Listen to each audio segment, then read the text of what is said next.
अस्सलाम वालेकुम viewers, I hope you are doing well. और मैं आज लाई हूँ आपके लिए एक बहुत ही ज़बरदस्त सा टॉपिक जिसका नाम है फ़िल्टर फंक्शन। फ़िल्टर फंक्शन हम देखेंगे। मैं आपको इस वीडियो में बताऊंगी कि फ़िल्टर फंक्शन क्या होता है, इसको क्यों यूज़ किया जाता है, इसको कैसे यूज़ किया जाता है और कहाँ कहाँ पर फ़िल्टर फंक्शन का इस्तेमाल किया जाता है। तो मेरी वीडियो को लास्ट तक देखते रहिए क्योंकि आप इस वीडियो में बहुत कुछ सीखने वाले हैं। तो let's start now. What is the filter function? Filter function क्या होता है? क्या आपके माइंड में फ़िल्टर का मतलब पानी वाला फ़िल्टर आ रहा है? अगर आ रहा है तो आप इसको इसी तरह का ही कुछ समझे, लेकिन उसमें पानी शामिल नहीं होगा, लेकिन उसमें पानी की जगह पर डाटा शामिल होगा। ठीक है, हमने डाटा में से डाटा को फिल्टर करना है, जैसे कि हम पानी को फिल्टर करते हैं काफ़ी ज़्यादा प्रोसीजर के साथ। इसी तरह आज की इस वीडियो में, आज की इस कॉन्सेप्ट में हम डाटा को फिल्टर आउट करेंगे, यानी कि डाटा को क्लीन करेंगे। डाटा को क्लीन करने के लिए जो हम फंक्शन यूज़ करते हैं उसमें एक फ़िल्टर फंक्शन भी है। तो सबसे पहले बात आ जाती है filter. What is a filter function? Filter function क्या होता है?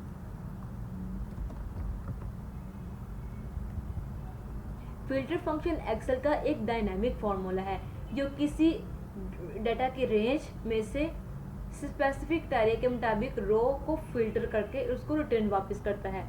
यानी कि फ़िल्टर फंक्शन जो होता है वो एक्सेल का एक डायनामिक फार्मूला होता है। डायनामिक का मैंने मतलब आपको पहले भी बताया था कि डायनामिक हम किसको कहते हैं।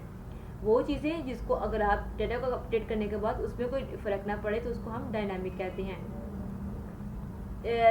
डायनामिक है जो किसी डाटा की रेंज में से स्पेसिफिक क्राइटेरिया के मुताबिक रोज को फिल्टर करता है, यानी कि इसमें हम रोज को फिल्टर करके रिटर्न करता है।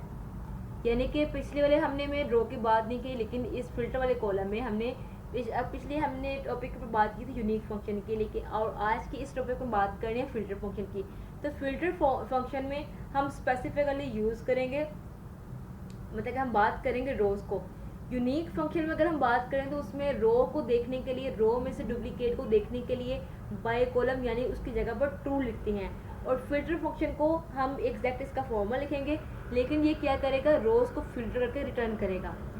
मतलब का क्या मतलब, इसका आपको अगर समझ नहीं है तो उसका मतलब ये है कि आप अपनी कंडीशन फाइंड करते हैं कि आप किस चीज़ को फिल्टर आउट करना चाहते हैं। आप उसको कुछ शर्त देते हैं कि भाई मुझे डाटा को साफ़ करना है, मेरी साफ़ करने के क्राइटेरिया ये होंगे।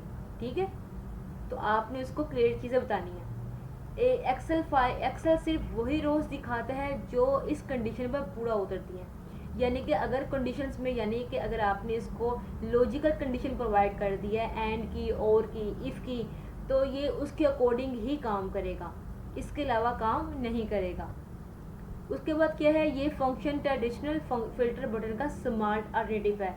यानी कि अगर हम स्मार्ट फिल्टर करें, जैसे कि अगर हम फिल्टर करते हैं, अगर मैं यहाँ पे बात करूँ फिल्टर की, डाटा में फिल्टर करने की, तो अगर मैंने डाटा की रेंज को यहाँ पे सिलेक्ट किया है,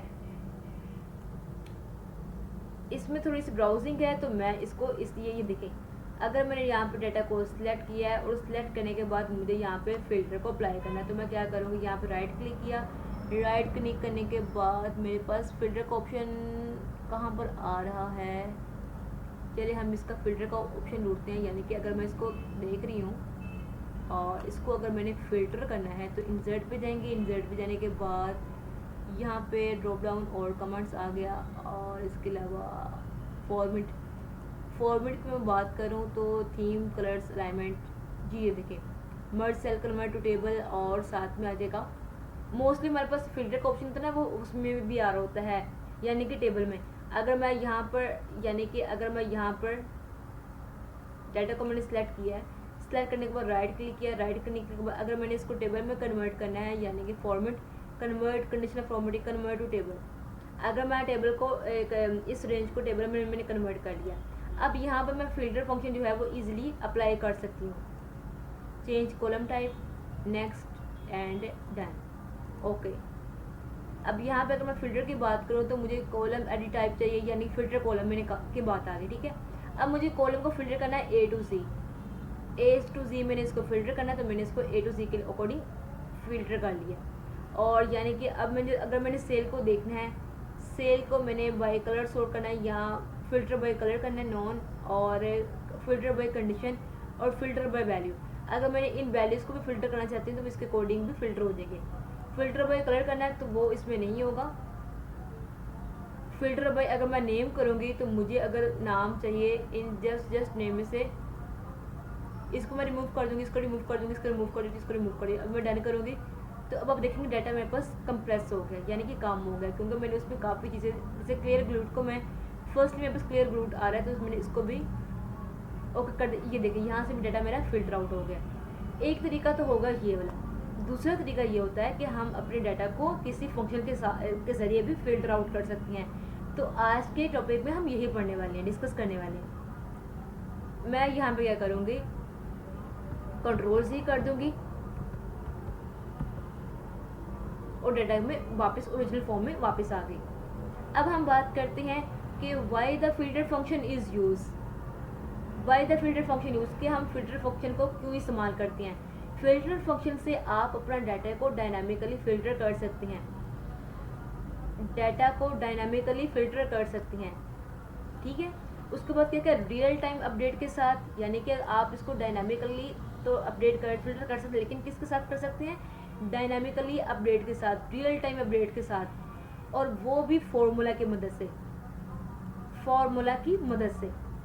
नेक्स्ट आ गया, क्योंकि मैनुअल फिल्टरिंग एक तो बहुत टाइम कंज्यूमिंग हो सकती है और दूसरा डाटा को बार बार फिल्टर करना पड़ता है, तो ये एक इनएफिशिएंट वे है। तो इसके अल्टरनेटिव एक फंक्शन ये है कि भाई आप पूरे डाटा को फिल्टर करने के लिए आप एक फॉर्मूला लगाएं और उसके साथ आप क्या करें, फॉर्मूला लगाएं और आपका अपना डाटा जो है वो साफ़ हो जाएगा, क्लीन हो जाएगा। तो मैं अगर आपको उससे की पॉइंट भी दिखाऊँ तो वो ये है कि फिल्टर फंक्शन को अगर हम मैनुअली अप्लाई करें या मतलब अगर फॉर्मूला के साथ अप्लाई करें ना, तो उसका बेनिफिट ये है कि एक तो हमारे पास टाइम सेव होता है, दूसरा हमें कॉलम को ऐड हेल्पर कॉलम की नीड नहीं होती, मतलब हमें एक एक्स्ट्रा कॉलम नहीं बनाना पड़ता। तीसरा होता है आइडियल फॉर डैशबोर्ड है और ऑटोमेटेड रिपोर्ट्स के लिए बहुत ही ज़बरदस्त है। उसके बाद है कि क्लीन और डायनामिकली एनालिसिस के लिए फिल्टर फंक्शन का जो हम फॉर्मूला के साथ काम करेंगे वो बहुत ही ज़बरदस्त किस्म का है, बजाय ये कि हम मैनुअल के काम के साथ टाइम को वेस्ट करें।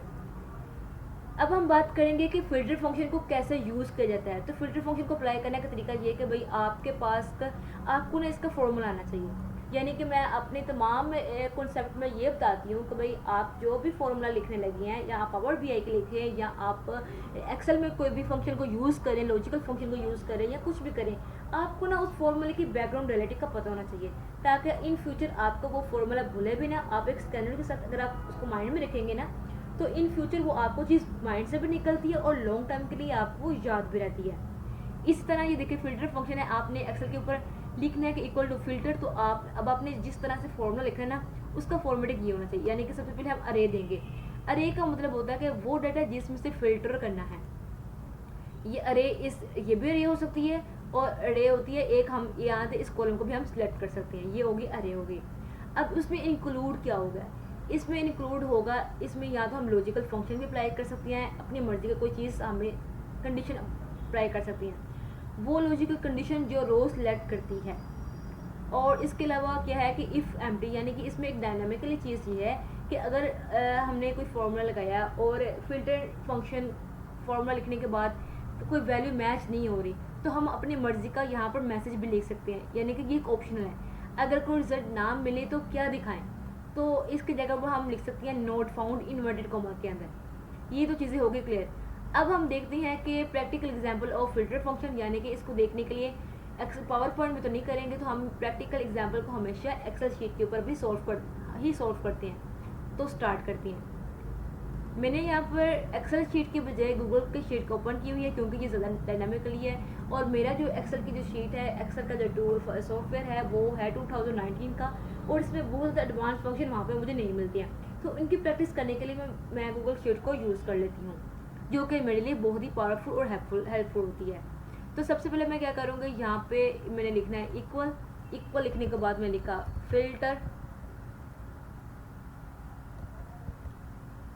फिल्टर को मैंने क्लिक किया। क्लिक करने के बाद अब ये रेंज प्रोवाइड करनी है, तो मैंने रेंज प्रोवाइड करनी है, यानी कि मैंने रेंज प्रोवाइड करनी यहाँ से लेकर यहाँ तक। ओके, मैंने कॉमा लगाया। अब आगे इसको कंडीशन देनी है।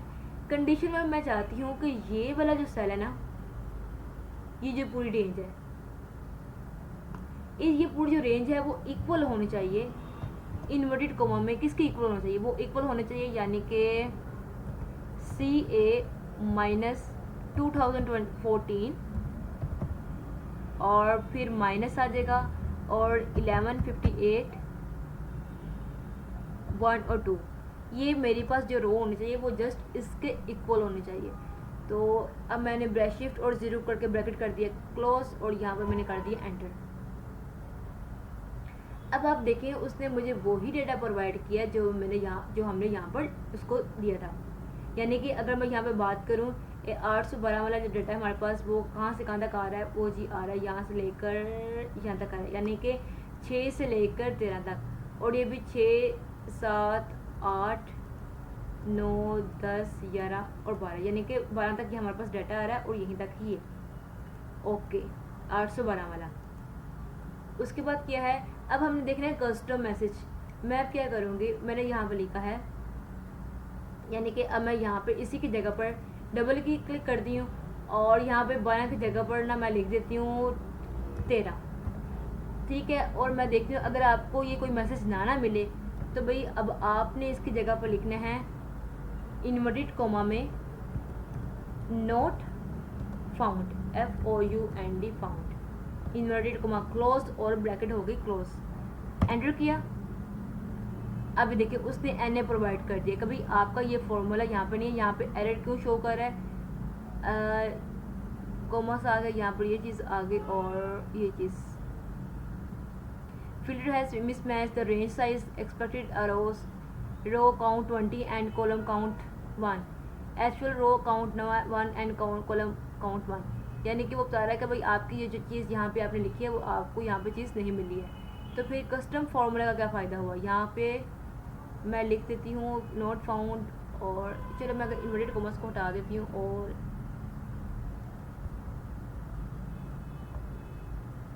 एरर आ गया। ठीक है, तो इसने एरर प्रोवाइड कर दिया।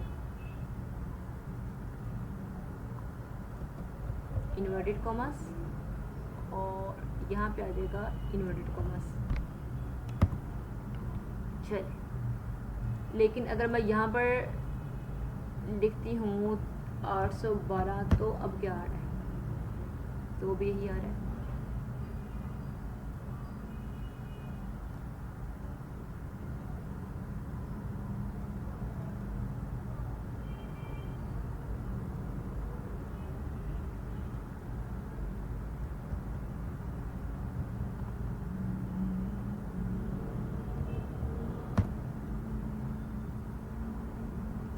इसमें थोड़ी सी प्रॉब्लम हो गई है तो मैं इसको अगेन देख लेती हूँ। इक्वल टू फिल्टर करने के बाद इसको मैंने क्लिक किया। क्लिक करने के बाद इसको मैंने यहाँ पे इसकी रेंज प्रोवाइड कर दी। प्रोवाइड करने के बाद यहाँ पे मैंने वो लिखा, अब दूसरी कंडीशन देनी है और ये देखिए यहाँ पे ना जस्ट कंडीशन लिखी हुई है। ठीक है, और इसके यानी कि उसके बाद आ जाएगा हमारे पास, यहाँ पे मैंने अगेन रेंज दी कि मैंने कहा कि ये जो रेंज है इस रेंज के ये जो डेटा है हमारे पास इक्वल होना चाहिए CA minus 2014 minus 1158 12 inverted commas close and bracket कर दी मैंने क्लोज। मैंने एंटर किया तो डाटा मेरे पास ओके आ गया। यानी कि हम यहाँ पे कंपल्सरी नहीं है, यहाँ पे मैंने आपको बताया कि आप यहाँ पर इसका वो भी दे सकते हैं यानी कि कस्टम फॉर्मूला, लेकिन ये ऑप्शन है। अगर आप ना भी दें तो नो प्रॉब्लम, आपका इसका बगैर भी काम हो जाएगा। अच्छा जी, यहाँ पर क्या आ जाएगा फिल्टर फंक्शन और नेक्स्ट हमारे पास क्या है कंडीशनल फॉर्मेटिंग। यानी कि अगर मैं कंडीशनल कोई लॉजिकल फॉर्मेटिंग के साथ यूज़ करती हूँ, यानी कि अगर मैं यहाँ पर लिखती हूँ इक्वल टू फिल्टर यहाँ पर मैंने लिखा रेंज दी और रेंज प्रोवाइड करने के बाद मैंने इसको ये रेंज प्रोवाइड कर दिया और कोमा करने के बाद अब मैंने कहा कि ये जो रेंज है ना, इस रेंज ये जो रेंज है तुम वो शो करो जो ग्रेटर देन हो 900 से। शिफ्ट ब्रैकेट कर दी मैंने क्लोज और एंटर। अब इसने मुझे वो चीज़ें प्रोवाइड करनी है, वो फिल्टर आउट फंक्शन किया है कि जो डाटा जो है वो जस्ट 900 से अबव है। ये चीज़ें आप मैनुअली भी कर सकती हैं, लेकिन आप ये काम विद फॉर्मूला के साथ भी कर सकती हैं, जो कि आपके डैशबोर्ड को, आपके रिपोर्ट्स को, आपके काम को डायनामिकली बिल्कुल फास्ट एफिशिएंट बनाएगा और टाइम को सेव करेगा। उसके बाद हम देखेंगे, बात करेंगे कि ये बात कर लिया, अब हमने बात करनी है कि where the filter function is use, कि अब फिल्टर फंक्शन कहाँ पे इस्तेमाल होता है। अब स्कैनर ये कि अगर आपको कोई स्पेसिफिक सेल दिखानी है तो इसके लिए हम प्रोडक्ट को फिल्टर कर सकते हैं। यानी कि अगर आपने हाई परफॉर्मेंस स्टूडेंट का लिस्ट दिखानी है तो आप उनके मार्क्स को फिल्टर कर सकती हैं, या gender wise, region wise data analysis के लिए करना है तो आप उसको भी कॉलम को कंडीशन फॉर्मेटिंग के जरिए कर सकते हैं। इसके बाद क्या है कि इंटरेक्टिव डैशबोर्ड क्रिएट करने के लिए हम filter plus drop down combo के साथ डेटा के वैलिडेशन के साथ हम ये फिल्टर फंक्शन को अप्लाई कर सकते हैं। आई hope you like this today video. If you have any question then tell me in the comment section. One and last thing, most important note of filter function. Filter function का सबसे अहम and last note ये है कि filter function भी dynamically अरे function है। ये फिल्टर फंक्शन जो होता है वो हमारे पास डायनामिकली अरे फंक्शन है, जो कि क्या करता है, रिजल्ट को ऑटोमेटिकली स्पेल कर देता है। यानी कि अगर हम एक चीज़ लिखते हैं तो वो बाकी के जो इसका जो रिजल्ट है ऑटोमेटिकली हमारे यहाँ से यहाँ तक नीचे तक ऑटोमेटिकली हमारे पास रिजल्ट आ जाता है। आप मल्टीपल लॉजिकल कंडीशन लगा सकती हैं यूजिंग द एंड और प्लस के साथ। यानी कि आप एक ही फिल्टर फंक्शन में बहुत सारी मल्टीपल कंडीशंस अप्लाई कर सकते हैं। और उसके बाद क्या कि अगर कंडीशन मैच नहीं करती है तो बाय डिफ़ॉल्ट एम्प्टी या कस्टम मैसेज भी शो कर सकते हैं कि आप ये चीज़ें शो भी करवा सकते हैं। मैंने यहाँ पे ना एक दफ़ा इसको मैं पहले जस्ट ट्राई कर लेती हूँ कि मेरे पास यहाँ पर चीज़ें शो क्यों नहीं हो रही। यहाँ पे इक्वल टू ये, चलिए मैंने इसको कर दिया ओके। मैं यहाँ पर लिखती हूँ इक्वल टू फिल्टर, सिलेक्ट किया रेंज को और यहाँ से मैंने रेंज को सिलेक्ट कर लिया। सिलेक्ट करने के बाद यहाँ पर मैंने लिखा कोमा करने के बाद कंडीशन प्रोवाइड कर दी यहाँ से यहाँ तक, और मैंने कह दिया कि ये जो रेंज है वो ग्रेटर देन होनी चाहिए, यानी कि 911 से। मुझे पता है 911 वाले यहाँ पे कोई रेंज ही नहीं है। अच्छा जी, अगर तो ये चीज़ आपको नहीं मिलती है तो यहाँ पे मैंने शो करवा दिया खाली जगह और शिफ्ट और 0 का ब्रैकेट कर दिया क्लोज और एंटर किया। ये देखिए, यानी कि ये वो चीज़ है customer message, I don't know why it is not appear in this bar और नॉट फाउंड।